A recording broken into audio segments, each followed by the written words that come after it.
మధ్యన వస్తున్న పెద్ద సినిమాలు కానీ చిన్న సినిమాలు కానీ సో థియేటర్లో రిలీజ్ అయిన 2 months లోపే ఓటీటీకి వచ్చేస్తూ ఉంటాయి. బట్ రజాక్ గారు ఎందుకు ఇంత లేట్ అయింది? రేపు మార్చి వస్తే 1 year అవుతుంది అటు ఇటుగా. సో అంటే ఓటీటీకి తీసుకోవటంలో ఏమన్నా ఇబ్బంది పడ్డారా? తీసుకోవటంలో ఎవరైనా ఆలోచించారా? ఇలాంటి సినిమాని మేము తీసుకోవచ్చా తీసుకోకూడదా? ఇలాంటి సిచ్యువేషన్స్ ఏమైనా ఫేస్ చేశారా ఈ గ్యాప్లో? లేదు, తీసుకోవాలి తీసుకోవద్దని కాదు. ఇంతకుముందు చెప్పాను నేను మాట్లాడుతూ.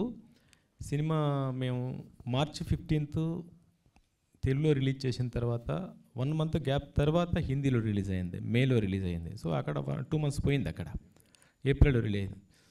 అదైన తర్వాత ఏం జరిగిందంటే అక్కడ మేము ఒక సంస్థకి థియేటర్స్కి విషయంలో సిగ్నేచర్ చేసే దగ్గర 6 months వాళ్ళకే రాయాల్సి వచ్చింది, సంతకం పెట్టాల్సి వచ్చింది. అక్కడ థియేటర్స్ కోసం మాకు మంచి థియేటర్స్ కావాలని. సో అక్కడ 6 months వెయిట్ చేయాల్సి వచ్చింది. ఆ తర్వాత September 17th రీరిలీజ్ చేద్దామని మళ్ళీ ఆలోచన వచ్చింది. చేద్దామని ఆలోచన వచ్చి మళ్ళీ ఒకసారి అనుకొని అప్పటికి 7-8 months అవుతుంది కదా, ఎందుకు ఇప్పుడే నేను ఒక 1 year ఆగితే బాగుంటుందని ఎవరో సలహా ఇస్తే అక్కడ ఆగిపోయాం. ఆ తర్వాత అవార్డ్స్కి అప్లై చేద్దాం, అవార్డ్స్ బాగా రిసీవ్ చేసుకుంటుంది అవార్డ్స్ కమిటీ అని దానికి కొంచెం ఆగాం. ఈ విధంగా ఇప్పుడు చాలా అవార్డ్స్ చెప్పాను ఇంతకుముందు. ఒక 18 ఫెస్టివల్స్కి అప్లై చేస్తే 15 దాకా అవార్డ్స్ సెలెక్ట్ అయింది. అట్లా ఆలోచిస్తూ లేట్ అయిపోయింది. కానీ Day 1 నుంచి మాకు ఆహా తోడుగా ఉంది, ఆహా సపోర్ట్గా ఉంది, ఆహా ఎనీ టైం రెడీగా ఉంది. మేమే ఈ కారణాల వల్ల లేట్ చేసాం. ఇంద్రజ మ్యామ్ ఇందాక మాట్లాడుతూ సో చాకలి ఐలమ్మ అనే క్యారెక్టర్ మీ లైఫ్ మొత్తంలో కూడా చాలా ఇంపార్టెంట్ మంచి రోల్ అని చెప్పారు.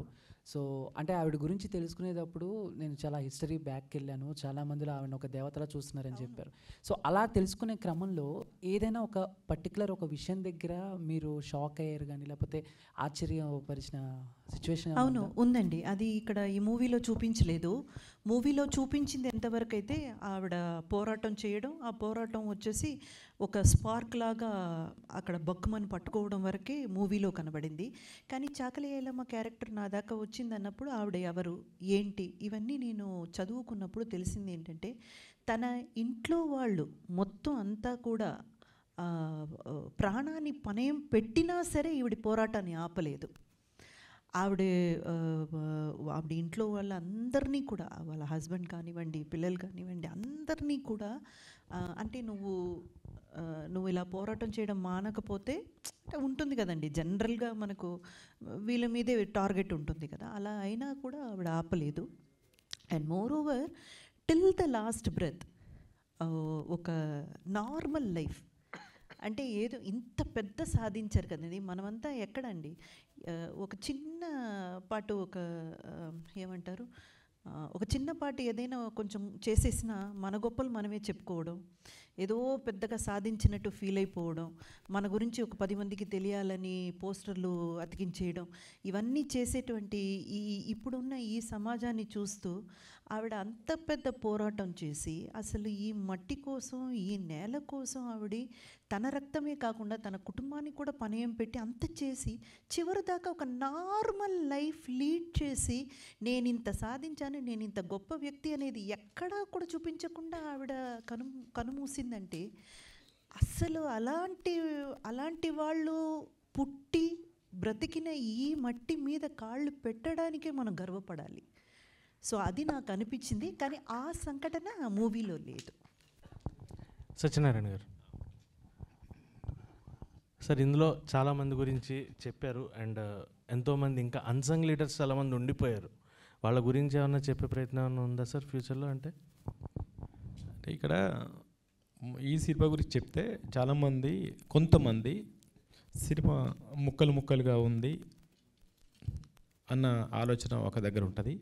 చాకలి ఐలమ్మ క్యారెక్టర్ అరే ఇంకొంచెం ఉంటే బాగుండు, భీమిరెడ్డి నరసింహారెడ్డి క్యారెక్టర్ ఇంకొంచెం ఉంటే బాగుండు, బసవమ్మ అనే క్యారెక్టర్ ఇంకుంటే బాగుండు అనే ఆలోచన ఉంటుంది. ఇదేంటంటే నేను చెప్పింది రజాకార్ చరిత్ర. రజాకార్ల గురించి చెప్పుతున్న క్రమంలో తీసుకున్న కొన్ని సంఘటనల్లో కొంతమంది అన్సంగ్ హీరోస్ని గుర్తు చేయడం జరిగింది. వాళ్ళ గురించి పూర్తి చెప్పలే. అందుకని సినిమా చూసేటప్పుడు రజాకార్ అనే దృష్టితో చూస్తే నరేషన్ బాగా అనిపిస్తుంది. లేదు ఒక చాకలి ఐలమ్మ దగ్గర ఆగిపోతే అరే చాకలి ఐలమ్మ ఇంకా ఉంటే బాగుండే అనిపిస్తుంది, భీమిరెడ్డి నరసింహారెడ్డి ఇంకా ఉంటే బాగుండే అనిపిస్తుంది. ఇలా సినిమా చూసేటప్పుడు ఇలా చూస్తే బాగుండు అని ఇలా చూస్తేనే ఆ సినిమా కరెక్ట్ ఒక థ్రెడ్ లాగా అనిపిస్తుంది. రజాకార్ పాయింట్ ఆఫ్ వ్యూలోనే చూస్తేనే, సర్దార్ పటేల్ రజాకార్ పాయింట్ ఆఫ్ వ్యూలో. మీరన్నట్టు చెప్పే అవకాశం ఉందా అంటే, ఇంతకుముందు మా తిరుమల చెప్పాడు ఇన్ని సినిమాలు పుడుతున్నాయని. నిజంగానే చాలామంది మన ఇండస్ట్రీలో తయారవుతున్నాయి కథలు. భీమరెడ్డి నరసింహారెడ్డి గారి కథ, చాకలి ఐలమ్మ కథ ఇలా తయారవుతున్నాయి. నా దగ్గర కూడా ఇవి దాదాపుగా 80 స్టోరీస్ రెడీగా ఉన్నాయి. 80 మంది అన్సంగ్ హీరోస్ కథలు రెడీగా ఉన్నాయి. అయితే ఏంటంటే దేనికి ఎలా అవకాశం వస్తుంది, దాన్ని కమర్షియలైజ్ చేసి, ఇప్పుడు సైరా నరసింహారెడ్డి ఉంది, నరసింహారెడ్డి గారి సబ్జెక్ట్ అలా చేయాల్సి వస్తుందా, డైరెక్ట్గా చేయాల్సి వస్తుంది అనేది వచ్చే అవకాశాన్ని బట్టి ఉంది. బట్ వాళ్ళ హిస్టరీస్ అన్నీ మొన్న బుక్ ఫెస్టివల్లో కూడా నేను దాదాపు 80 బుక్స్ కొనుక్కొచ్చుకున్నాను. చాలా హిస్టరీస్ ఉన్నాయి అవి. అది సారీ అండి, ఇందాక ఆయన అడిగారు కదా ఒక క్వశ్చన్, చాకలి ఐలమ్మ గారు. సో ఆ నార్మల్ లైఫ్ లీడ్ చేశారని నేను చెప్పాను కదా, దానికి ఒక సంఘటన చెప్తాను. నేను చదివింది ఇప్పుడు గుర్తొచ్చింది. కొంచెం బాగా ఏజ్డ్ అయిపోయారు ఆవిడ. ఏజ్డ్ అయిపోతే కళ్ళు సరిగా కనపడడం లేదు అంట. అంటే ఇవన్నీ రాసింది గూగుల్లో నేను చదివి తెలుసుకున్నది. కళ్ళకు సరిగా కనపడకపోతే సర్జరీ చేయాలి, ఆపరేషన్ చేయాలి అని చెప్పేసి అంటే దానికి ఈ ఫ్రీడమ్ ఫైటర్స్కి మనకు ఒక ఇది ఇస్తారు కదండి, కన్సెషన్స్ ఇస్తారు కదా, మీరు ఇలాగ వెళ్తే చేసుకో. దానికి ఒక ఫోటో అడిగారట అమ్మది. అడిగితే ఐలమ్మ గారి దగ్గర ఫోటో లేదు. అంటే నేనే ఈ ఫ్రీడమ్ ఫైట్లో నేనున్నాను అంటే, ఈ ఫ్రీడమ్ ఫైట్ ఒక ముఖ్య భాగం నేను వహించానని చెప్పుకోవడానికి కూడా ప్రయత్నించని ఒక ఆవిడ ఒకరి గురించి నేను చెప్పట్లేదు, అది చూపించుకోవడానికి కూడా ఇష్టం లేని, లేదా దాని మీద కూడా ధ్యాస పెట్టని ఎంతోమంది పోరాడితే వచ్చిందండి ఈ ఫ్రీడమ్. అసలు ఒక్క ఫోటో లేదు, నేనే ఇది చేశానని ఆవిడ ఎవరికి చెప్పుకోలేదు, ఎక్కడా చెప్పుకోలేదు. అండ్ అలాంటి వాళ్ళు మన మధ్య బ్రతికారంటే మీరు అసలు నమ్మడం వీలవుతుందా? నేను ఎందుకు నాకు గూస్ బంప్స్ వస్తాయంటండి, నిజంగానే రోమాలు నిక్క పొడుచుకుంటుంది నాకు.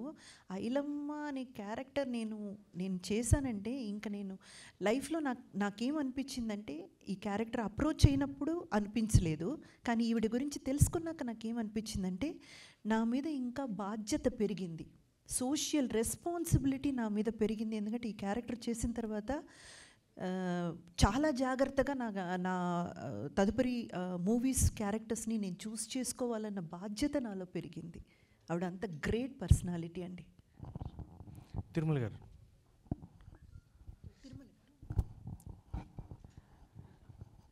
సార్ 1947-48 బ్యాక్డ్రాప్ సినిమా అంటే కొంచెం ఆ టైంని చూపించడం అనేది చాలా చాలా కష్టం. ప్రజెంట్ ఉన్న సినారియోని అక్కడ దాకా తీసుకెళ్ళాలి అంటే. సో డైరెక్టర్ గారు చెప్పిన ఆయన విజన్ని మీరు చాలా బాగా ఫుల్ఫిల్ చేశారు. అండ్ ఎక్కడా కూడా మనకి ప్రజెంట్ జనరేషన్ కాకుండా ఆ టైప్ ఆఫ్ ఆర్ట్ వర్క్ చేయడం అనేది ఎలా అనిపించింది? And through out the complete 1948 Razakar వ్యవస్థ అనే దాన్ని చూపించడం. డెఫినెట్గా అండి. యాక్చువల్గా సార్ నాకు చెప్పినప్పుడే గూస్ బంప్స్ వచ్చినాయి, సబ్జెక్ట్ చెప్పినప్పుడే గూస్ బంప్స్ వచ్చినాయి. తర్వాత నాకు స్టోరీ మొత్తం నరేట్ చేసినప్పుడు నేను ఎక్కడో కొంచెం వెనుకుంటే ముందుకు వచ్చాను. సరే ఇది చేయాలి అని అంటే నాకున్న నైపుణ్యమే సరిపోదు, నేను మాస్టర్స్ చేశాను. సో ఈ నైపుణ్యమే కాదు, దీనికి రీసెర్చ్ వర్క్. ఇప్పుడు మేము ఫైనల్ ఇయర్లో మాస్టర్స్లో థీసిస్ చేస్తాం, ఒక సబ్జెక్ట్ మీద రీసెర్చ్ చేసి ఒక బుక్ తయారు చేస్తాం. అప్పుడే మాకు మాస్టర్ డిగ్రీ ఇస్తారు. సో మళ్ళీ ఒక మాస్టర్ డిగ్రీ నేను చేయాల్సి వచ్చింది విజువల్స్ పరంగా. సో ఈ అవకాశం నిజంగా సార్ ఇచ్చినట్టే, అలాగే గూడూరు నారాయణ రెడ్డి గారు ఇచ్చినట్టే. సో ఫస్ట్ నేను ఏం చేశానంటే, మనకున్న సన్నివేశాలలో ఏమేమి మేజర్ పార్ట్స్ ఉన్నాయో అవన్నీ తీసుకొని, అప్పుడు నేను ఫస్ట్ బైరాన్పల్లి వెళ్ళిపోయాను. తర్వాత అటున్న పల్లెలు అవన్నీ తిరగడము, తర్వాత వాళ్ళ ఇప్పుడు లైవ్లో ఉండి అప్పుడు ఆ పోరాటాన్ని చూసిన వాళ్ళు ఒక ఇద్దరే దొరికారు. ఒక ఆమె పిచ్చామె అయిపోయింది, అంటే ఆమెది వేరే స్టోరీ. సో అలాగా నేను ఒక బైరాన్పల్లి విలేజ్లోనే ఒక 20-30 మందిని కలిసాము, వాళ్ళతో వీడియోస్ కూడా చేసాము. అది యాక్చువల్గా సినిమా రన్నింగ్ అవుతుంటే మధ్యలో పబ్లిసిటీ చేద్దాం అనుకున్న, అంటే అక్కడక్కడ రిలీజ్ చేద్దాం అనుకున్నాయి అవి వీడియోస్ ఉన్నాయి మన దగ్గర. సో వాళ్ళందరినీ ఇంటర్వ్యూ చేసినప్పుడు బురుజు ఎలా ఉండేది, అసలు బురుజు కట్టడం ఎందుకు వచ్చింది, అసలు ఆ కన్స్ట్రక్షన్ అక్కడ ఎందుకు కట్టారు, దాన్ని ఇంత బలంగా ఎందుకు కట్టారు, కట్టిన కన్స్ట్రక్షన్ ఎందుకు కూలగొట్టారు, ఎలా అది డిమాలిష్ అయిపోయింది.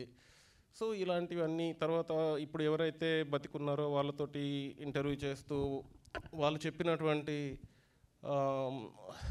ఐడియాస్ని పెట్టుకొని డ్రాయింగ్ చేసి వాళ్ళకి చూపించి ఇలా ఉండేదా అలా కాదన్నప్పుడు మళ్ళీ ఇంకొక డ్రాయింగ్ చేసి చూపించి అట్లా దాని మీద చాలా రీసెర్చ్ వర్క్ చేయడం జరిగింది. అలాగే సార్ దగ్గర చాలా బుక్స్ ఉండేవి. సో అలాగే మన డైరెక్షన్ టీం కూడా చాలా మెటీరియల్ కలెక్ట్ చేశారు. సో ఇవన్నీ కూడా ఇదొక ఏం చెప్పను వండర్ఫుల్ జర్నీ అండి. నేను ఒకానొక టైంలో నేను ఫీల్ అయింది ఏంటంటే సినిమా అయిపోయిన తర్వాత విజువల్ సినిమా చూసిన తర్వాత నేను ఇండస్ట్రీలో ఇంకా సినిమా చేయకపోయినా పర్లేదు అనుకున్నాను. This is the enough. ఇంతకంటే నేను ఇంకేం గొప్పగా చేసేది ఏమి ఉండదేమో. ఎందుకు అని అంటే అంత రీసెర్చ్ చేయాల్సి వచ్చింది, అంత అవుట్పుట్ ఇవ్వడానికి ట్రై చేశాను. అంటే 100% ఇచ్చానని చెప్పను, ఎక్కడో నాకు తెలుసు ఇంకేదో మిస్ అయి ఉంటుంది, ఇంకేదో చేయాల్సి ఉంది అని ఇప్పుడు చూస్తే మళ్ళీ నాకు అనిపిస్తుంది. బట్ ఆ టైంకి 100% ఇచ్చానని అనుకున్నాను, కానీ కాదు, ఇంకా ఉంటుంది. బట్ ఎస్పెషల్లీ ఈ ప్రయాణంలో, ఈ జర్నీలో నేను ఇంతకుముందే చెప్పాను, మా ప్రొడ్యూసర్ గూడూరు నారాయణ రెడ్డి గారు, ప్రణయ్ అన్న, మా రమేష్ డిఓపి, వీళ్ళందరి సహకారం, మా డైరెక్టర్ గారి ఇన్పుట్స్, నేను ఏదైనా తప్పు చేసినప్పుడు ఇలా కాదు ఇలా ఉండదేమో ఒకసారి రీథింక్ చేయండి, లేకపోతే పలానా బుక్ చూడండి, లేదంటే పలానా వ్యక్తిని కలవండి, అట్లా చాలామందిని కలిసాం. కవులు, కళాకారులు, మేధావులు, ఎవరైతే బుక్స్ రాసిన వాళ్ళు. సో ఇట్లా చాలామందిని కలిసామండి, చాలామంది ఇన్పుట్స్ తీసుకున్నాం, వాళ్ళని ఇంటర్వ్యూస్ చేసాం. తర్వాత ఇప్పుడు బతికున్న వాళ్ళు కానీ, వాళ్ళ పిల్లలు కానీ, వాళ్ళ మనవాళ్ళని, వాళ్ళు యూఎస్లో ఉంటే యూఎస్లో కాంటాక్ట్ చేసి వీడియో కాల్ తీసుకొని వాళ్ళతోటి వాళ్ళు ఎలా ఉండేది, అప్పుడు వాళ్ళ ఇల్లు ఎలా ఉండేది, కొన్ని ఇల్లు కూలగొట్టి అట్లా ఆగిపోయిన ఆ ఇళ్ళల్లో కూడా వెళ్ళి చూసాం. వాళ్ళు హోల్స్ పెట్టుకొని ఎందుకు ఈ హోల్స్ ఉన్నాయి అంటే వాళ్ళని ఎదుర్కోవడానికి, వెపన్ యూస్ చేయడానికి, షూట్ చేయడానికి. అలాగే మీరు పైన చూసినప్పుడు ఆ బురుజులో చాలా సీన్ ఉందండి. అసలు చెప్పాలంటే సార్ తీయాలనుకుంటే ఓన్లీ ఆ బైరాన్పల్లి ఎపిసోడ్లో బురుజు మీదకి వెళ్ళి ఆ బురుజు యాక్టివిటీ చేసి ఒక సినిమా అవుతుందండి. Sir, I want to follow up that answer యాటా గారు. సో ఏ సినిమాకైనా సరే హిస్టరీ పరంగా తీసుకుంటే కొన్ని అంతా సినిమా ఒక 2.5 గంటల్లో లేదా 3 గంటల్లో కన్వే చేయాలంటే చాలా కష్టం. సో అలా ఈ రజాకార్ సినిమాలో అరే నేను ఈ పాటు కేవలం డ్యూరేషన్ వల్ల ఆపేయాల్సి వచ్చింది, అలాంటి ఇబ్బందులు కానీ అలాంటి సిచ్యువేషన్స్ కానీ ఏమైనా ఉన్నాయా? అన్నీ అవే. ఆ హిస్టరీ తీసుకుంటే అదొక సముద్రం, అది చెప్పడం చాలా కష్టం. సార్ మనం ఈ రజాకార్ సినిమా చేద్దామని చెప్పినప్పుడు నాకు ఎక్కడ మొదలు పెట్టాలి, ఎక్కడ ఎండ్ చేయాలో అర్థం కాలేదు. నిజాం చరిత్ర, ఆసిఫ్ జాహీ వంశ చరిత్ర 224 సంవత్సరాల చరిత్ర. అందులో 100 సంవత్సరాల చరిత్ర ఇది ఉంటుంది. 4వ నిజాం నుంచే బ్రిటిషర్ స్టార్ట్ అయిపోయారు. రజాకార్ వ్యవస్థ అక్కడ అప్పుడప్పుడే నైజాం వ్యవస్థ నుంచి నిదానంగా రజాకార్ వ్యవస్థ స్టార్ట్ అయిపోయింది. అక్కడి నుంచి ఇక్కడ చేయలేము. అందుకనే ఏంటంటే భారతదేశానికి స్వతంత్రం ఎప్పుడు వచ్చింది, హైదరాబాద్ సంస్థానానికి స్వతంత్రం ఎప్పుడు వచ్చింది, ఆ మధ్యలో ఏం జరిగింది. సో స్టార్టింగ్ ఎండింగ్ పెట్టుకుంటే ఏం చేయొచ్చు. మొత్తం ఇదే చెప్పాలంటే మరి చాకలి ఐలమ్మది ఎప్పటిదో, మరి గుర్తు చేయకపోతే ఎట్లా, ఇంకొంచెం ముందుది చాకలి ఐలమ్మది. సో దాన్ని ఎలా ఎవరి రూపంలో చెప్పించాలి, ఆ విధంగా ప్లాన్ చేసుకొని చాలా ఒక స్పూన్ చెప్పాము అంతే, మనం ఓన్లీ 1 స్పూన్. మరి పార్ట్ 2, పార్ట్ 3 అలా ఏమైనా ప్లాన్ చేసుకుంటున్నారా? పోనీ ప్రస్తుతం అయితే ఆలోచించలేదు, చూద్దాం ముందు ఏం జరుగుతుందో. Thank you ma'am. ఇంద్రజ గారు. హాయ్ అండి, this is Rani from Telugu 17. నమస్తే అండి. సో మీరు ఎన్నో సినిమాలు చేశారు. ఫస్ట్ మీరు ఇంతకుముందు చెప్తూ కూడా ఇంతవరకు గ్లామరస్ రోల్స్ చేశాను, తర్వాత నేను యాక్టింగ్కి స్కోప్ ఉన్నది, ఈ క్యారెక్టరే నేను చేశాను అన్న. అలాగా ఇంకేమైనా మీకు డ్రీమ్ రోల్స్ లాంటివి ఏమైనా ఉన్నాయా? ఇంకా అలా చెప్పలేదండి. హీరోయిన్గా వర్క్ చేసినప్పుడు గ్లామరస్ రోల్ చేశాము, గ్లామర్ హీరోయిన్ అని చెప్పారు. మనం క్యారెక్టర్స్ చేసినప్పుడు కూడా అందం మీద ఎక్కువ కాన్సన్ట్రేషన్, లేదా మీరు చాలా బాగున్నారు, అందంగా ఉన్నారు, గ్లామర్గా ఉన్నారు అన్న మాటలే ఎక్కువగా వినపడినా కూడా, అంటే నేను యాక్ట్ చేయలేదు, లేదు యాక్టింగ్కి స్కోప్ ఉన్న క్యారెక్టర్స్ చేయలేదని చెప్పలేదు. అలా చెప్తే నాకు అలాంటి క్యారెక్టర్స్ ఇచ్చిన డైరెక్టర్ని నేను కించపరిచినట్టు అలా చెప్పలేదు.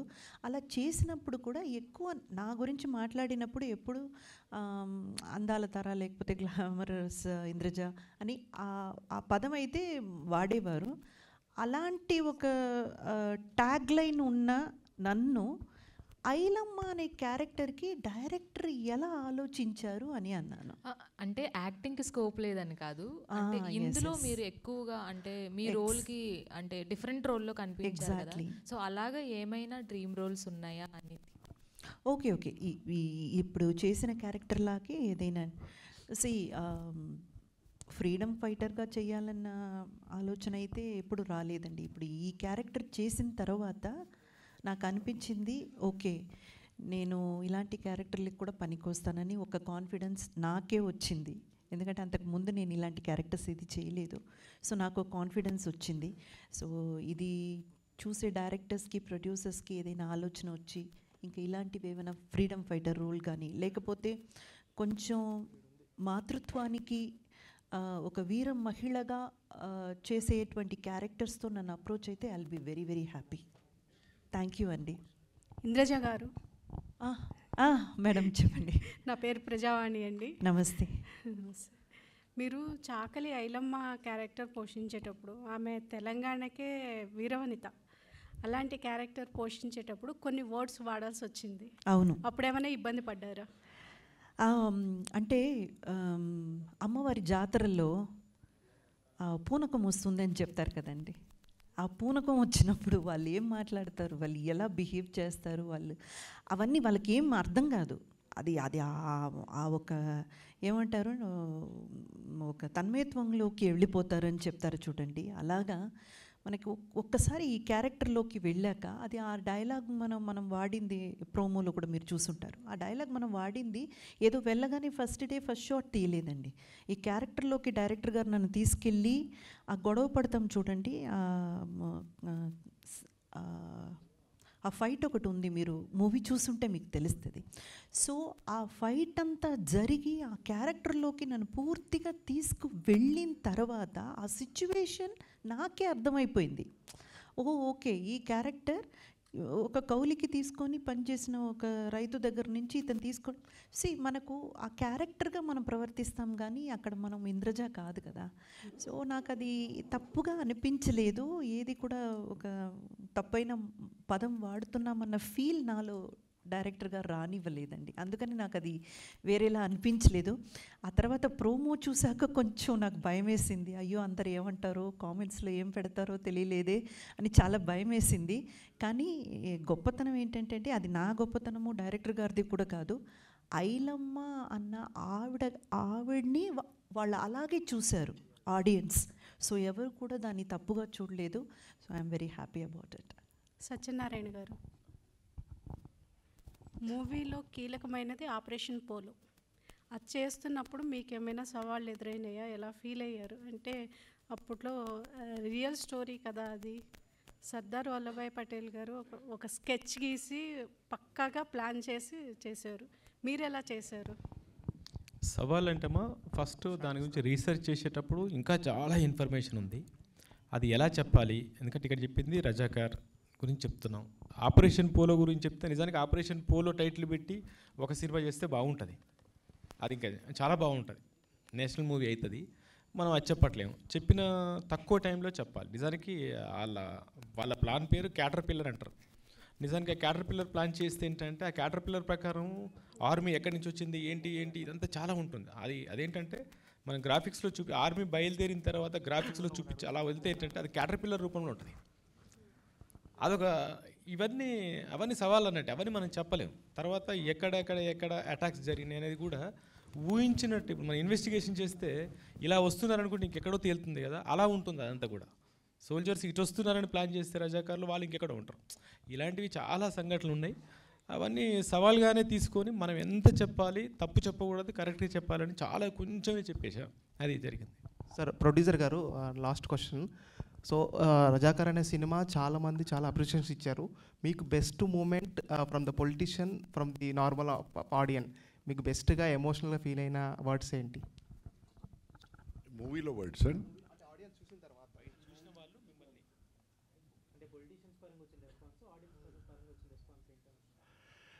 I really felt as a ప్రొడ్యూసర్గా నేను ఫీల్ అయిందే చాలా బాగొచ్చింది. ఎందుకంటే నా నియత్ ఈ జనరేషనే కాదు ఫ్యూచర్ జనరేషన్స్ కూడా ఇట్లాంటి ఇబ్బంది పడకూడదని. ఎందుకంటే మా తాత పేరే నాకు పెట్టారు. మా తాత లేట్ గూడూరు నారాయణ రెడ్డి. ఆయన ఇక్కడనే 50 కిలోమీటర్ల దూరంలో గూడూరు గ్రామం 7-8 గ్రామాలకు ఆయన మాల్ పటేల్.